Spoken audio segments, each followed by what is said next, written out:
Sangi sangomdagi lauba ghee healthy fat, vitamin A, D, E amadi K yauba maramna afaba unsa uhenbada chawna mateng pangba ngame.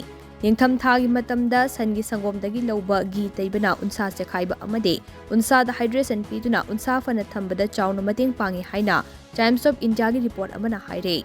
Report asina hai ningtham thagi ayingba nungsita ising manil yaubagi chang watpa ising asabana irulujaba amade heater sizinabana unsa chingsinba kuron huba chekhaiba asina chingba kaya thokale asigumba unsa da thengnariba khudong chadaba sing ase sangi sangomdagi lauba ghee taibana khara makai kohanba ngame.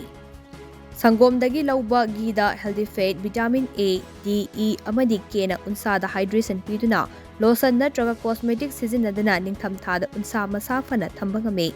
Masida sunatana ghee ase khuning kaiba chimban chakhaiba amade apikpa angang singda massage taunaba thau oina mamangai de sizinaduna laklabani hainasu Times of India gi report asina makha tare.